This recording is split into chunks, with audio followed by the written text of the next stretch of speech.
Nós estamos no Sermão do Monte, ainda no capítulo 5, estamos seguindo aí para os finalmente. Lembrando que o Sermão do Monte começa no capítulo 5, vai até o capítulo 7. E hoje a gente vai aprender a viver sem mentira.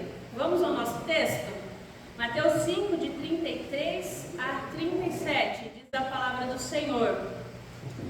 Vocês também ouviram o que foi dito aos antigos: não façam um juramento falso, mas cumpra rigorosamente para com o Senhor o que você jurou. Eu, porém, lhes digo: não jurem de modo nenhum, nem pelo céu, por ser o trono de Deus, nem pela terra, por ser estrada dos seus pés, nem por Jerusalém, por ser a cidade do grande rei. Não jure pela sua cabeça, porque você não pode fazer com que um só cabelo fique branco ou preto. Que a palavra de vocês seja sim, sim, não, não. O que passar disso vem do maligno. Palavras do Senhor. É interessante porque às vezes você pode pensar: pastora, mas o que mentira tem a ver com juramento? Jesus não está falando de juramento? Você vai entender que tem muito a ver. Porque você precisa jurar para afirmar que aquilo que você está dizendo é verdade, certo? E a gente vai ver então que, vivendo como cidadãos do reino, a gente precisa aprender não só não jurar, mas não ter a necessidade de juramento, ou seja, falar a verdade. Só que convenhamos, quem nunca contou alguma mentira? As mais comuns, aquela mensagem no WhatsApp: tô a caminho, você nem saiu de casa.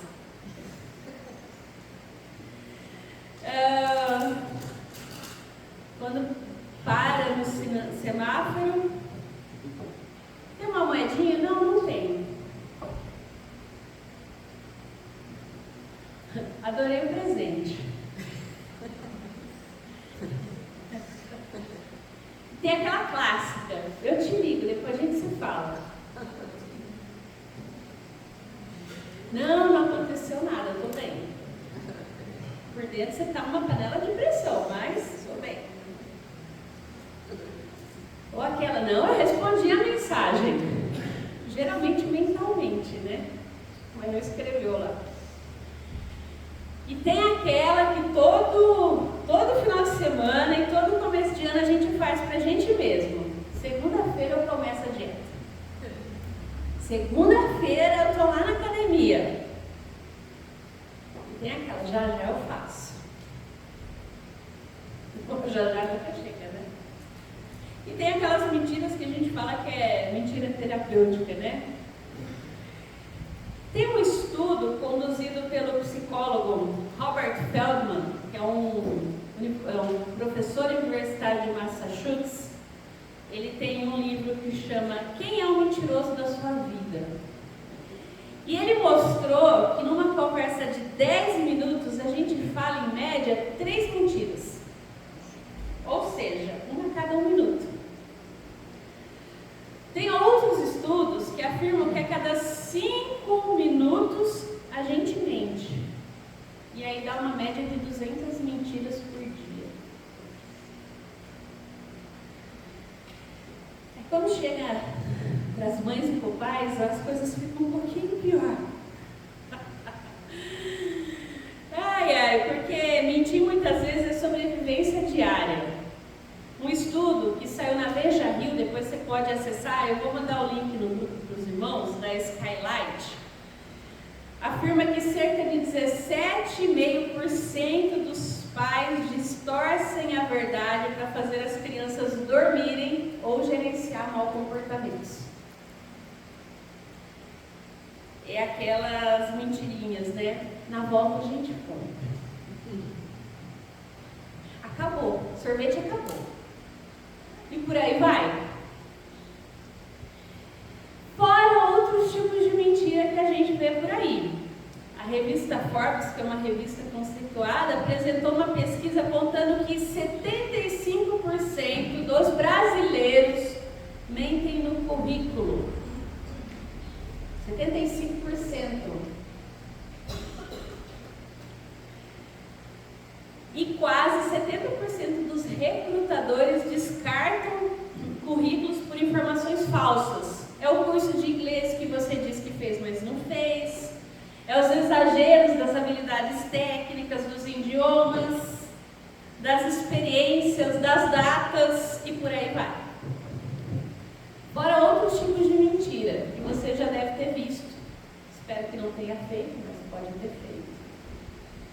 piratear a TV a cabo, puxar gato de água e luz. É um tipo de mentira, né? E a corrupção, que é a mentira deslavada dos governantes, dos órgãos públicos e daqueles que trabalham e fazem, vamos pensar assim, coisas no seu trabalho, mas que tentam mascarar. Estudos estimam que a corrupção no Brasil custa mais ou menos entre 100 a 300 bilhões de reais por ano. Você tem noção que isso equivale a 1 a 4% do PIB bruto do Brasil? É prejuízo, é desvio e são recursos que às vezes a gente não percebe, mas a gente sente diariamente. Na área da saúde, quando vai buscar um remédio, não tem. Na área da educação, quando precisa de um material, não tem. E infraestrutura, tá aí os buracos nas ruas, entre outras coisas que poderiam estar sendo consertadas, arrumadas, praças que poderiam estar sendo limpas, mas que não estão sendo por falta de recursos. Por quê? Porque parou no bolso de alguém que não era para ter parado. E por aí vai. Porque às vezes a gente está pensando na mentira num contexto menor. Vocês estão percebendo o quanto que a mentira ela vai sendo estruturalmente aceita e às vezes até motivada? E eu não sei se você, assim como eu, pensa, afinal, por que a gente mente? Por que a gente mente? Porque nós temos uma falsa narrativa no mundo que acredita que a gente precisa mentir para sobreviver. E os principais motivos de mentira, listadas aí por especialistas, psicólogos, professores e por aí vai, dizem que, primeiro, a gente mente por autodefesa e medo. A gente mente para evitar punição, constrangimento, consequência negativa de algo que a gente faz, seja grande ou pequeno. A gente também mente por controle, por manipulação. A gente quer moldar a percepção dos outros e controlar situações para ter vantagens ao nosso favor. Pastora, mas eu nunca falsifiquei nenhuma nota fiscal lá na prefeitura. Mas eu minto para o meu filho que eu quero ser um bom pai. Para que ele fique quieto, para que ele tenha um bom comportamento. Ou seja, a gente manipula situações desde as menores até as maiores para que as pessoas achem que nós somos boas pessoas. A gente mente também por autoafirmação e autoestima. Porque no fundo a gente tem a insegurança pessoal que leva a gente a criar uma realidade fantasiosa para parecer uma pessoa mais interessante. Não, eu não invento, eu só aumento. Né? Porque na verdade a gente quer parecer bem sucedido, bem aceito. Não foi algo pequeno, você não tem ideia da grandiosidade da coisa. A gente mente também como proteção alheia, que é o que a gente pode dizer que são mentiras pró-sociais. A gente quer evitar magoar as pessoas, os sentimentos. Muitas vezes, né, aquilo que a gente considera mentira branca, porque é uma conotação bem racista, inclusive, né? Porque a gente não quer machucar as pessoas. Nosso filho, nosso pai, nosso irmão. Eu não quero aceitar o desconforto de dizer não e sustentar o desconforto. Então eu prefiro falar que o sorvete acabou. Porque eu não tenho que lidar com a reclamação, com o desconforto, é mais fácil para todo mundo. A gente mente também por necessidade de atenção. Quem nunca conheceu um mentiroso contumaz? Isso tem nome na ciência, viu? Mitomania. Mitomania. A pessoa, ela mente tanto, que é tão normal, que é tão compulsivo, porque ela quer ser o centro das atenções. Então tudo para ela é maior, melhor, é mais grandioso. Sempre tem a pessoa que ela mente, ela aumenta, né? Para poder chamar atenção. E também a gente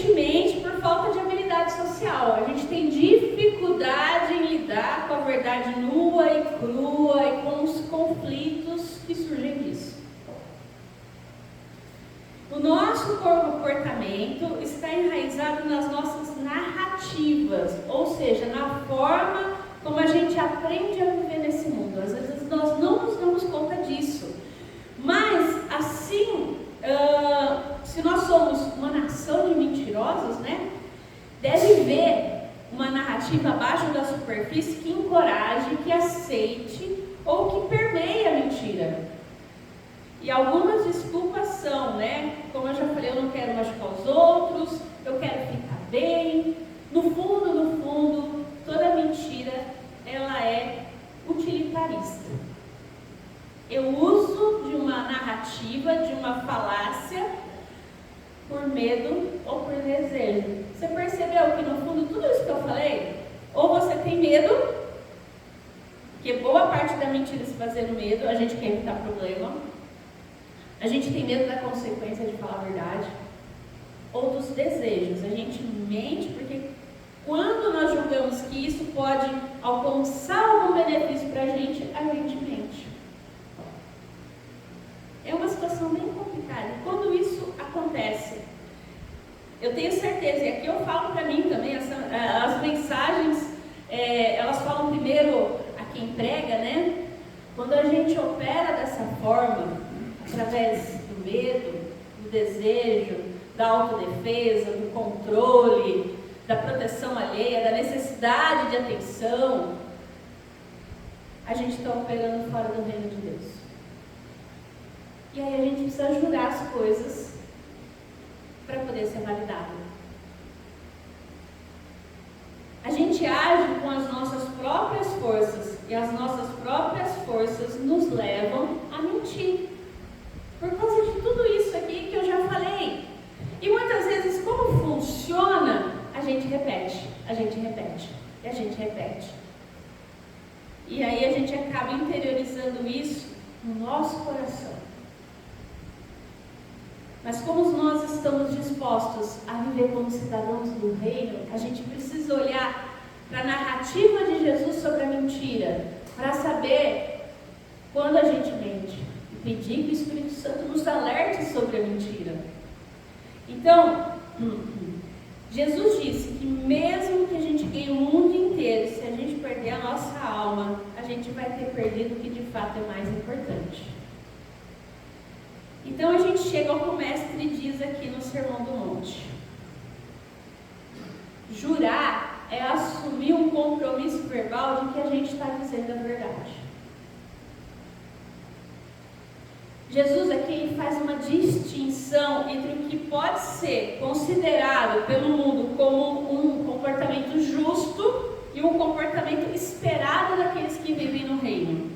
A antiga lei, então, a lei de Moisés declarava simplesmente que não se podia mentir sobre juramento, só isso, mais nada. Quando uma pessoa ela jura dizer a verdade, toda a verdade, nada mais do que a verdade, ela é obrigada a fazer isso sob a lei. E o perjúrio, ou seja, não dizer a verdade sobre o juramento legal, era um delito nos dias de Jesus. E adivinha?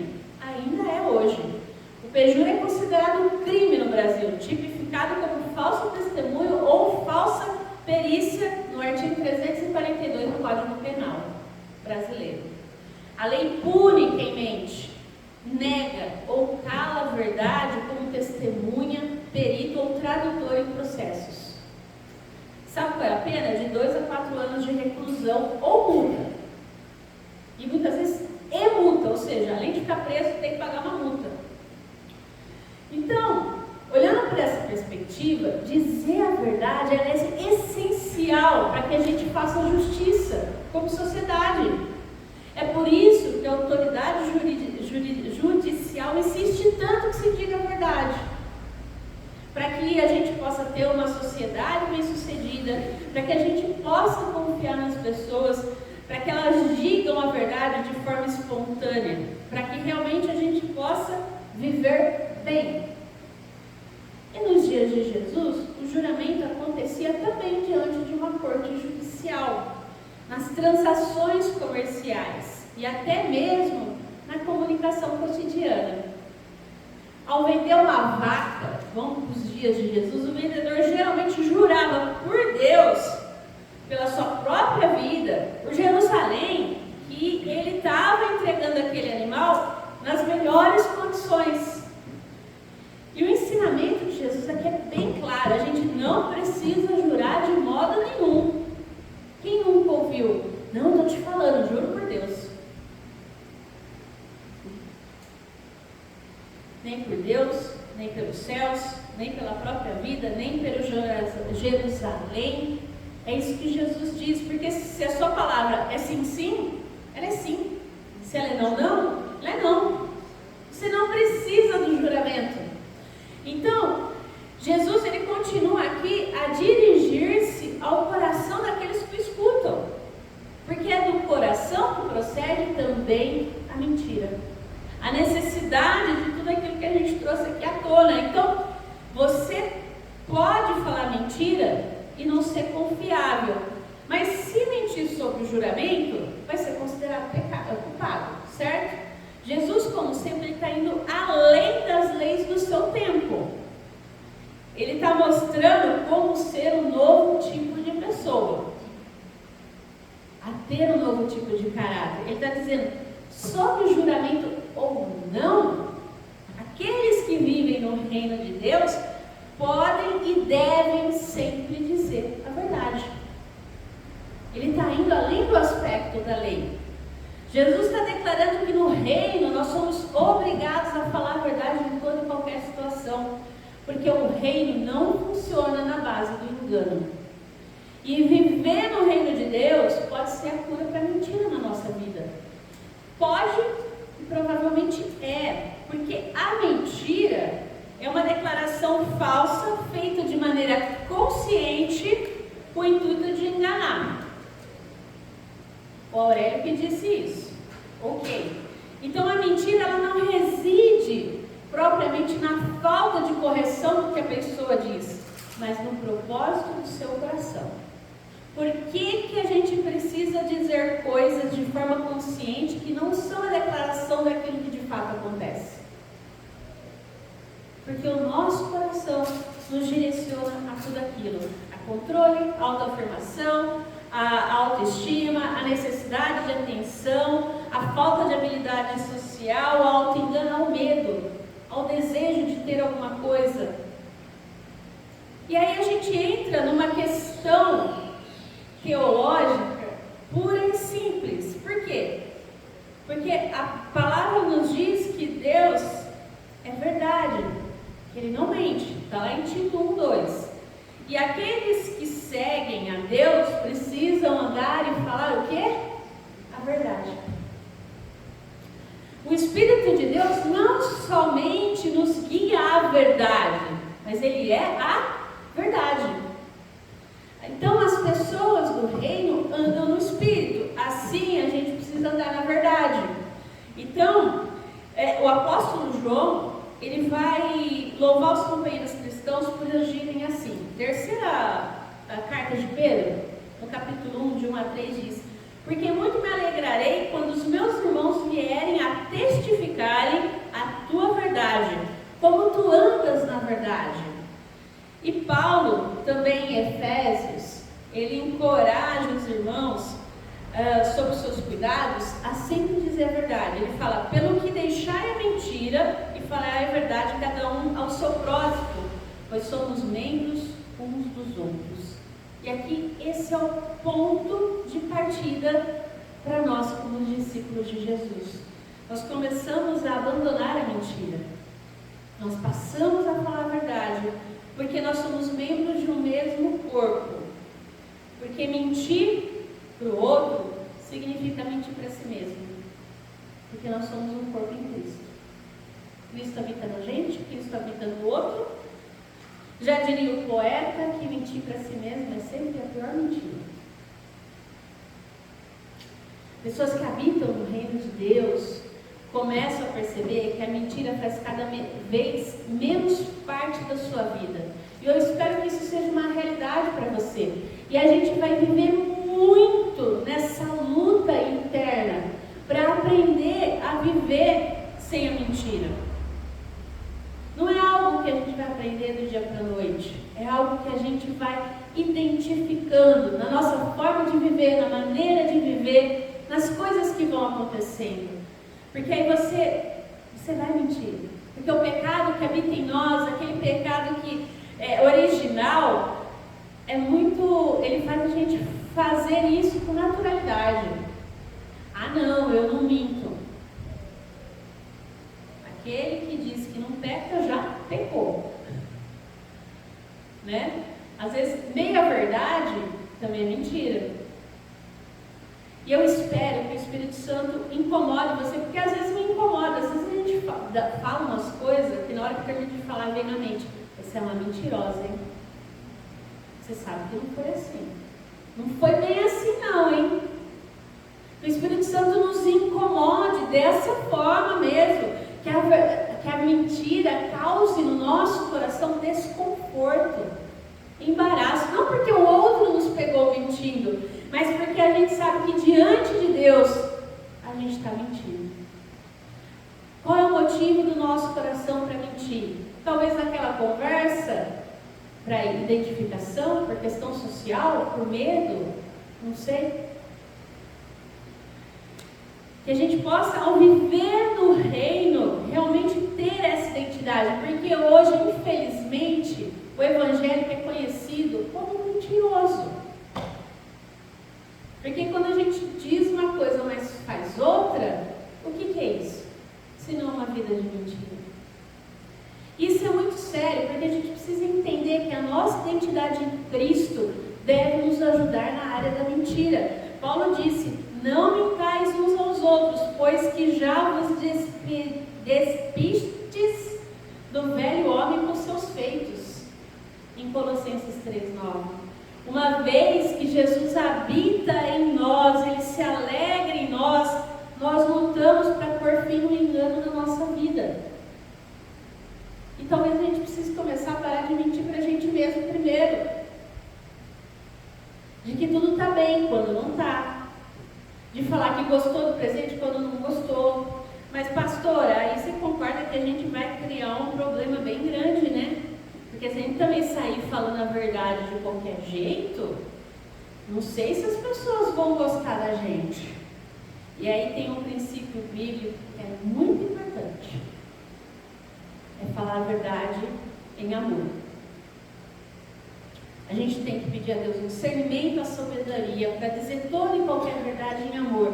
E dizer a verdade em amor é comunicar fatos, é corrigir com o objetivo de edificar e restaurar o próximo. E não ofender ou condenar.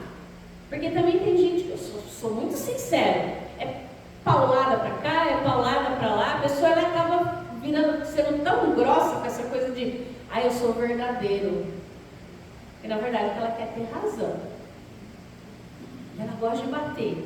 Então, quando a gente pensa em falar a verdade e fazer isso com amor, a partir da palavra de Deus, envolve coragem para abordar temas difíceis com ternura, com equilíbrio. É pensar que a gente precisa ter a sabedoria, o tom de voz adequado, visando o crescimento mútuo e a maturidade. Isso é muito importante. E eu queria compartilhar uma frase do Eugene Peterson, que ele fala: se o amor não molda a maneira como nós falamos e agimos, falsificamos o credo, nós confessamos uma mentira. Quando a gente diz a verdade em amor, em todo tempo, em toda circunstância, até nos momentos difíceis, nós apresentamos a verdade do Senhor. E isso é necessário ser feito com graça. E é importante dizer que a verdade não é apenas a ausência de falsidade, mas é a conformidade com a realidade divina revelada à Bíblia. Então, mentir, portanto, é uma tentativa também de criar uma falsa realidade, que não é verdade. Então, vivendo no reino, a nossa realidade no reino é que nós precisamos trocar as nossas narrativas. E talvez aprender que se aquilo que a gente for falar não é verdade, é melhor ficar quieto. se eu não tenho nada para dizer, se o que eu vou falar não vai edificar, por que eu tenho que dizer? Por que eu tenho que ficar bem com o outro? Porque essa necessidade de, quando na verdade, às vezes é melhor silenciar. É importante a gente pensar nisso. E para concluir, como saber então se a gente está utilizando a narrativa correta na nossa vida? Nesse mundo então que é desonesto, onde o pecado está aí, a corrupção, as mentiras, a decepção, onde a gente se decepciona com a gente mesmo, porque a gente mente na hora que vê já foi, onde às vezes o juramento se faz tão necessário para imprimir realmente solenidade, para garantir confiabilidade. Há uma afirmação, há uma promessa que é tão importante. Que a gente não possa, que a gente aprenda, primeiramente, a não fazer uso do recurso, desse recurso, de ter que jurar sem necessidade. Porque a nossa palavra é sim, sim, não, não. A verdade, ela deve reinar primeiro no nosso coração. E ela reinando no nosso coração, ela vai ser expressada com amor, com graça, com misericórdia, com sabedoria. Pedindo, e aí a gente tem que orar, mas Senhor, me dá entendimento. Eu não quero ser essa pessoa mentirosa, eu não quero ter que mentir no currículo, eu não quero ter que mentir para os meus filhos. E quando isso acontecer, que a gente sabe é pedir perdão. Pedir perdão, porque a verdade, ela começa no nosso coração, da consciência de que a gente mente, de entender que diante de Deus, Deus nos vê como nós somos, que não adianta eu querer mentir para Deus. Ou seja, é dia após dia, é uma conversão diária, de quebrantamento, de entender onde a gente tem errado, que a gente possa se tornar tão verdadeiro, tão plenamente confiáveis, que as nossas palavras, quando você diz uma coisa, você não precisa jurar, porque quem ouve acredita, simplesmente porque você falou. Que não haja dúvida. Quando o crente deseja afirmar algo, que simplesmente diga sim. E quando negar algo, simplesmente diga não. E isso seja suficiente. Mas isso começa em nós, na nossa comunidade, na nossa casa. E depois se espalha para fora dessa realidade. Porque a palavra diz que o que passa disso é do maligno. Se não há verdade nas palavras, é melhor ficar quieto. E aí é um grande desafio também a gente ficar quieto. Né? Porque é importante a gente pensar que a mentira tem origem num coração que está longe do Senhor, que busca o quê? Todas essas coisas, se proteger do medo, que tem um desejo que não é o do Senhor, e tudo isso tem origem no inimigo, no diabo. E os que não falam a verdade unem forças com Satanás. Isso é muito sério. E às vezes a gente não tem essa perspectiva, porque às vezes a gente está mais junto com o inimigo do que com Deus. Se a gente entende que nós somos cidadãos do reino, que nós estamos vivendo à luz da palavra de Deus, que nós somos resgatados, como ovelhas que estavam perdidas, fomos trazidas para esse aprisco, a gente tem que unir força com o nosso pastor. Deixar ele corrigir a gente. Né? A ideia do cajado é aquela ideia da correção. Ele é assim o quê? Para trazer a ovelhinha que está saindo para fora para dentro do aprisco. E a gente possa se permitir ser corrigido, ser limpo, ser liberto de toda e qualquer mentira, para unir forças com o nosso Deus, no reino dos céus, para propagar esse reino, e não propagar um reino de mentiras. É de mentira, é de engano, o mundo está cheio. Então a gente precisa realmente viver a narrativa nos nossos corações da verdade e não da mentira. E que a gente possa viver uma vida de realmente que seja tão verdadeira, que dê testemunho do nosso Deus. Para nós, na nossa família, na nossa igreja, aqui na comunidade, no nosso trabalho, aonde nós estivermos. O seu sim é um sim lá fora, o seu não é um não lá fora. Isso é muito sério. Que a gente possa viver e adorar a Deus também através das nossas vidas, em espírito e em verdade. Amém? E é isso que a gente vai cantar agora. Que a gente possa adorar o Senhor em espírito e em verdade. Que seja uma oração para você essa canção, é um hino bem conhecido. Os irmãos que vieram preparados com os dízimos e ofertas podem também trazer à frente, depois nós vamos orar.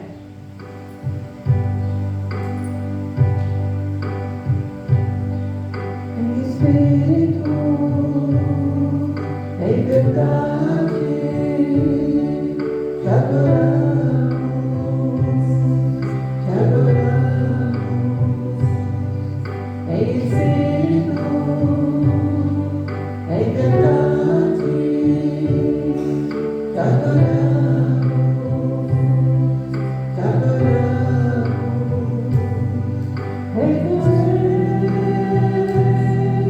Em Senhor, entregamos nosso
corrigir os nossos sentimentos, venha corrigir as nossas práticas, ó Deus, porque muitas vezes o nosso coração está no lugar errado. O nosso coração, Deus, tem as motivações erradas. A motivação não é para te adorar, para te bendizer em espírito e em verdade, mas é para a gente ficar bem com as pessoas, com os outros, e nisso nós ficamos mal com o Senhor, porque nós saímos do centro da tua vontade, nós não expressamos aquilo que o Senhor nos criou para expressarmos, que é honra, glória, louvor, verdade. Ser misericordioso conosco, ó Deus. Que o teu Santo Espírito, Senhor, venha sobre nós, mostrando, ó Deus, quando nós agimos dessa forma, quando nós decepcionamos a Ti, quando, ó Deus, nós não falamos, nós não agimos, nós falsificamos a nossa fé. Ser misericordioso conosco, Pai. Quando nós mentimos, ó Pai, nós trabalhamos a favor do diabo, do inimigo das nossas almas.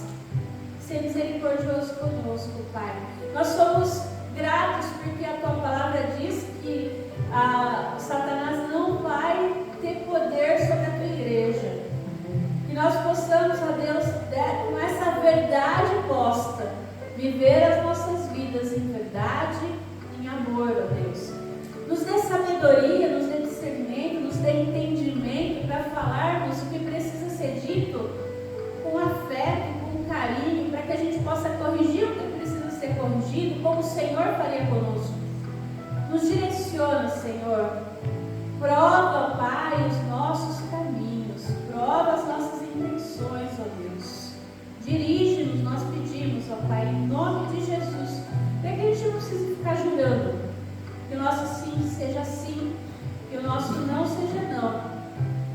Para que nós não darmos vazão às obras de Satanás, mas que a gente possa realmente, de forma consciente, deliberada, honrar e louvar ao Senhor nas nossas vidas.